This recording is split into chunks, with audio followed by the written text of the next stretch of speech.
हमाद भाई वेलकम कहेंगे पाकिस्तान मॉर्निंग में। क्या कहेंगे इस बड़े टोटल को और उसके बोझ तले तो फिर मुखालिफ टीम ने दबना ही था। कैसी रही ओवरऑल परफॉर्मेंस इस्लामाबाद यूनाइटेड की, कहेंगे कि दोबारा फॉर्म में आ गए है?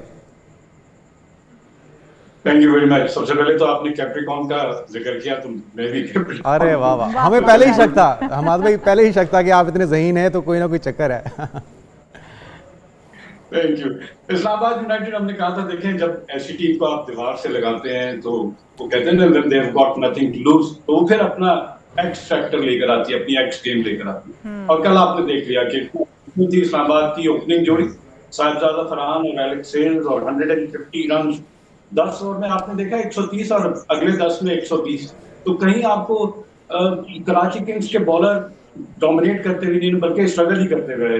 मोस्टली बॉलर जो हैं वो 12 to 14 रन पर ओवर। अगर आप मीर हमजा के बॉलिंग एनालिसिस डाल रहे हैं, बाकी सब जो है वो 51, 58, 4 ओवर में अगर 60 रन कोई बॉलर दे रहा है तो उसका कोई कंट्रोल नहीं है, बैट्समैन उस पर हावी। और हमने देख लिया कि 251 बहुत बड़ा टोटल। और इसके जवाब में थोड़ी सी कोशिश मैं कहूंगा कि आगाज में डेविड वार्नर और टिम साइफर्ट ने की, लेकिन उसके बाद जो बैटिंग है मासवाए मीर हमजा के, जिन्होंने शादाब खान के बॉलिंग एनालिसिस खराब कर दिए, 5 आउट करना चाह रहे थे, उन्होंने लगा दी। लेकिन वैसे ओवरऑल अगर इस मैच का पूरा एनालिसिस किया जाए तो कॉम्प्रिहेंसिव विक्ट्री मैं कहूंगा इस्लामाबाद यूनाइटेड की।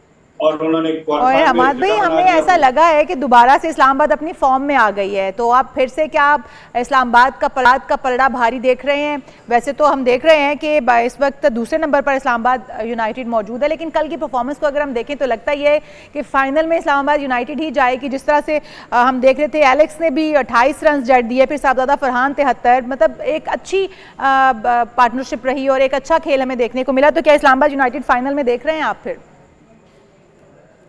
देखिए अभी इतना टू अर्ली है, मैं कहूंगा कि हाँ, दोबारा से इन्होंने अपना वो गेम दिखा दिया है कि हमारे अंदर ये सलाहियत है। देखिए जब आपको पता है आपका पोटेंशियल इतना अच्छा है तो कंसिस्टेंसी बड़ी मैटर करती है। हम कहते हैं पहले 5 मैच लगातार जीते, फिर कुछ अनफॉर्चुनेट चीज होगी, कॉलिन मनरो बीमार हो गए, शादाब खान इंजर्ड हो गए, लेकिन उस दौरान उन्होंने अपनी बेंच स्ट्रेंथ को चेक किया। लेकिन विनिंग कॉम्बिनेशन को डिस्टर्ब होने की वजह से उनकी वो जो विनिंग स्ट्रीक थी वो ब्रेक होती है।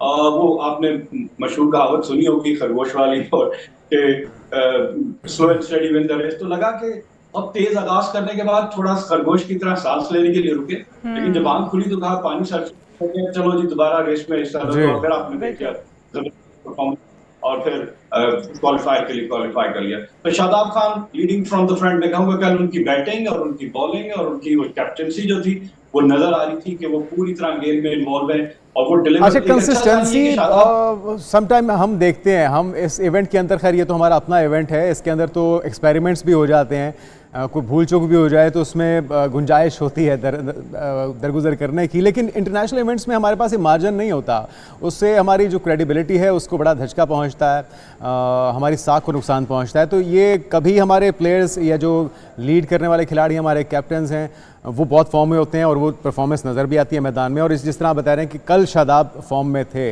लेकिन ये हर बार ये परफॉर्मेंस क्यों नहीं हो पाती?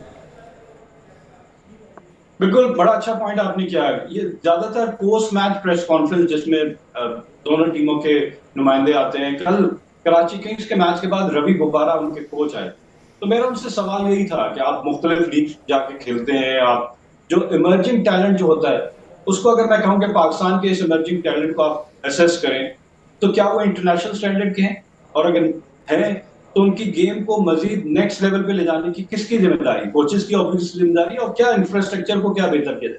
उनका एक सब पॉइंट था कि अब पाकिस्तान अपनी क्रिकेट में पिचेस का स्टैंडर्ड बेहतर करे, क्योंकि आप यहाँ के पिचेस पे बहुत अच्छा खेल के जाते हैं और जब आप दूसरे मुल्क में जाते हैं वहाँ एलियन कंडीशन होती है, वहाँ आप स्ट्रगल करते हुए नजर आते हैं। तो वो प्लेयर जो नजर आता है कि फुल ऑफ पोटेंशियल है, वो दूसरे मुल्क में जाके लगता है एट सी कि वो इंटरनेशनल स्टैंडर्ड के लिए नहीं हुआ। अच्छा हमाद भाई, हमें अपने जी हमने प्लेयर्स को आजमा लिया है। हमाद भाई, हमारे पास अगर पॉइंट्स टेबल की हम बात करें तो इस वक्त पॉइंट्स टेबल पर मौजूद है, सबसे पहले जो 10 मैचेस खेले गए उनमें कोयटा ग्लैडिएटर्स है जो कि 15 पॉइंट्स के साथ पहले नंबर पर मौजूद है। आप सुन पा रहे हैं हमाद भाई? हमाद भाई कोशिश करते हैं कि आप तक आवाज़ पहुँचे। मेरी आवाज़ आप तक पहुँच रही है? अब आ रही है। जी जी। अच्छा हमारे भाई पॉइंट्स टेबल की बात करी थी मैं कि सबसे पहले जो है वो 10-10 मैचेस खेलने के बाद कोयटा ग्लैडिएटर्स है जो कि 15 पॉइंट्स के साथ पहले नंबर पर मौजूद है, फिर 12 पॉइंट्स के साथ इस्लामाबाद यूनाइटेड और कराची किंग्स भी तीसरे नंबर पर मौजूद है। लेकिन अनफॉर्चुनेटली दिल के बड़े करीब होने के बावजूद लाहौर जो है, लाहौर कलंदर 11 पॉइंट्स के साथ सबसे आखिर में चौथे नंबर पर मौजूद है। आप फाइनल में किसको जाते हुए देख रहे हैं, किसकी परफॉर्मेंस अभी तक आप समझते हैं कि इस तरह की है कि वो कुछ भी कर सकते हैं, लास्ट मोमेंट पे काया पलट सकते हैं और फाइनल में आ सकते हैं? आखिरी मैच जो लाहौर कलंदर जीती है, एक तो और मजीद छोटा हो गया मैच, 13 ओवर्स का हो गया। उस मैच में आपको अगर नजर आएगा फखर जमान की परफॉर्मेंस और मोहम्मद नईम की, जी इन दोनों के पास पावर हिटिंग की सलाहियत है कि अगर वो क्लिक करते हैं तो वो मैच ही आपके हाथ से ले जाएंगे। और लाहौर कलंदर, आतिफ राना साहब को मीडिया बॉक्स में आए वो और हमसे बड़ी अच्छी गुफ्तगू भी हुई। प्लेयर्स डेवलपमेंट प्रोग्राम से वो लेकर आए हैं नया बॉलर सलमान मिर्जा, और आपने आते साथ उसकी परफॉर्मेंस देख ली कि 4 आउट करते हैं 3 ओवर के मैच में। जब शॉर्टर फॉर्मेट हो जाता है तो बैट्समैन ज्यादा फ्रीली खेले, उसमें भी अगर आप 4 आउट कर रहे हैं तो speaks volume of his talent. तो मैं कहूंगा कि लाहौर कलंदर अपने होम ग्राउंड में खेलने पहुंच चुकी है और आखिरी मैच जीत कर आई है, तो कॉन्फिडेंस है उनके पास। और जाहिर है जनाब मैच उनका होने जा रहा है अगेंस्ट कराची, तो ये देखना पड़ेगा। 8 राइवल्स हैं, दोनों बड़ी राइवलरी है, बड़ी हिस्ट्री है। लेकिन वन जो है जिसको हम कह सकते हैं एक टीम के लिए फाइनल, सेमीफाइनल, और एक टीम को एक और मौका मिल जाएगा। इस्लामाबाद यूनाइटेड और कोयटा ग्लैडिएटर्स जो भी जीतेगी वो फाइनल में मिलेगी, और जो हारेगी वो एलिमिनेटर्स की विनर के साथ खेलेगी, तो उसको एक और मौका मिलेगा। उसके लिए ये बहुत ही ज़रूरी मैचेस हैं, गलती की गुंजाइश नहीं है, संभल के खेलना होगा। हमारी दुआएं तो हैं ही टीम के साथ, लेकिन उन्हें परफॉर्मेंस भी देनी होगी। अच्छा, अब एशिया कप की अगर बात की जाए, जो कशीदगी चल रही है पाकिस्तान भारत के दरमियान, हमाद भाई आपको लगता है कि ये मैच हो पाएगा? क्योंकि इम्कानात तो यही हैं कि एक बार फिर से सियासत को लाया जाएगा खेल में भारत की तरफ से, गो कि उनके बोर्ड की तरफ से तो तरदीद की जा रही है कि जी ऐसा कोई इम्कान नहीं है, लेकिन खदशात तो बहरहाल रहते हैं। देखिए कितनी अच्छी सिचुएशन है और कितना जल्दी भारत एक्सपोज होने वाला है आपके सामने। कि आईसीसी का अगर रोल है तो आईसीसी में जय शाह बैठे हैं जो कि इंडिया के इंटीरियर मिनिस्टर के बेटे हैं और करते हैं, और पाकिस्तान को पे अपनी टर्म्स जो है वो डिक्टेट कर, अपने जो अज़ाइम है वो पूरी तरह इम्पोज करने की कोशिश करते हैं। लेकिन अब वक्त आ गया, दुनिया को पता चल जाएगा कि ये इवेंट जो है इंडिया में होने जा रहा है, इसको किस तरह ऑर्गेनाइज किया जाता है, पाकिस्तान को एक्सेप्ट किया जाता है, पाकिस्तान को वेलकम किया जाता है। आप डिनाई नहीं कर सकते पाकिस्तान की प्रेजेंस को।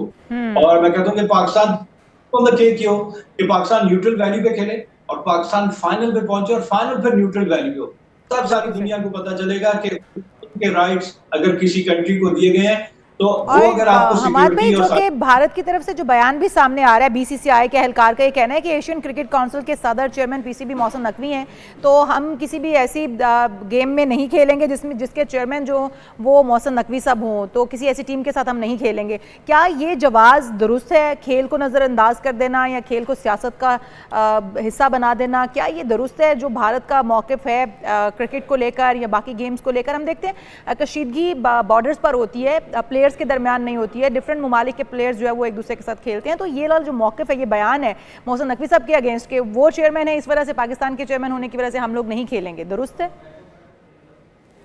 देखिए वो हम कहते हैं ना हमेशा से खेल को सियासत से दूर रखना पड़ता है। अगर थोड़ा सा 10 दिन पीछे चले जाएं तो हम एक और मुहावरे याद किए हुए तो इस्तेमाल करने का बड़ा दिल कर रहा है कि वो खसियानी बिल्ली खंबा नोची। अब उनको जो मार पड़ी है पाकिस्तान की फौज से, तब वो अपनी वो कहते हैं ना कि एक गुस्सा निकालने के लिए इस तरह की स्टेटमेंट आपको सुनाई दे रही है। मेरे ख्याल से लेट द वर्ल्ड डिसाइड कि जो ऑर्गेनाइजेशन बनाई गई है इंटरनेशनल क्रिकेट काउंसिल या एशियन क्रिकेट काउंसिल, बिल्कुल ठीक है, अपने फैसले करने में बाइख्तियार है या अभी भी फैसले करने में बाइख्तियार है या आज़ाद है, ये पता लग जाएगा। खेल से खिलवाड़ कौन करता है दुनिया को पता तो पहले ही है, लेकिन अब भी क्या खामोशी इख्तियार की जाती है, ऐसे काम लिया जाता है, पैसे को तरजीह दी जाती है या फिर इंसाफ में मबनी फैसला किया जाता है?